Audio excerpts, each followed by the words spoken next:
রাজশাহী বিশ্ববিদ্যালয় কেন্দ্রীয় ছাত্র সংসদ রাকসুর সিনেট ছাত্র প্রতিনিধি ও হল সংসদ নির্বাচনে ভোট গণনায় ম্যানুয়াল পদ্ধতি সহ ১২ দফা দাবি জানিয়েছে ছাত্রদল সমর্থিত প্যানেল এবং ছাত্র অধিকার পরিষদ ও ছাত্র ফেডারেশন সম্মিলিত প্যানেল। শনিবার বিকেল ৪:৩০টায় বিশ্ববিদ্যালয়ের পরিবহন মার্কেট চত্বরে সংবাদ সম্মেলন করে এসব দাবি তুলে ধরে রাকসু ফর র্যাডিক্যাল চেঞ্জ নামের জোটটি।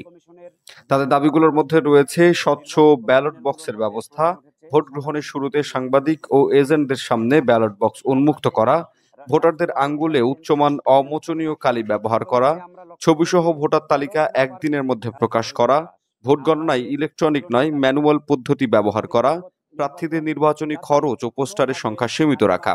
ছাত্র শিবির কেমন আচরণ বিধির ন্যূনতম তোয়াক্কা করছে না। তারা হলে হলে শিক্ষার্থীদের মধ্যে আতরবিলি, পানির ট্যাঙ্কি বসানো, ফিল্টার বসানো, খিচুড়ি পার্টি, মুড়ি পার্টি সহ শিক্ষার্থীদের নানা ধরনের উপঢৌকন দিয়ে তাদেরকে প্রভাবিত করার চেষ্টা করছে।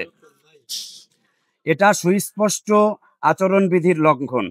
আমরা আমাদের জায়গা থেকে বহুবার অভিযোগ করেছি, তারা কোনো ব্যবস্থা গ্রহণ করেননি। এছাড়াও দাবি করা হয় ব্যালট ছাপানো, বাধাই ও নাম্বারিং পর্যন্ত প্রার্থীর এজেন্টকে উপস্থিত রাখা, পর্যাপ্ত ভোট বুথের ব্যবস্থা করা, ডিজিটাল বোর্ডে ভোটার নাম্বার চলমান রাখা, সাইবার বুলিং সেল সক্রিয় করা এবং ভোটের দিন ভোটারদের ব্যালট লিস্ট না ধরিয়ে দেওয়া। রাষ্ট্র নির্বাচনে ম্যানুয়াল ভোট গণনা সহ ১২ দফা দাবি বাস্তবায়নের দাবি জানালেও বিশ্ববিদ্যালয় প্রশাসন এ বিষয়ে এখনো কোনো মন্তব্য জানায়নি। এটাই নিয়েই তো আমাদের প্রশ্ন উঠছে। তাদের বলেছি যে নির্বাচন কমিশন কেউ কোনো মানুষ ব্যক্তি দলমতের বাহিরে নয়। আপনাদের প্রতি আমাদের শ্রদ্ধা ভালোবাসা।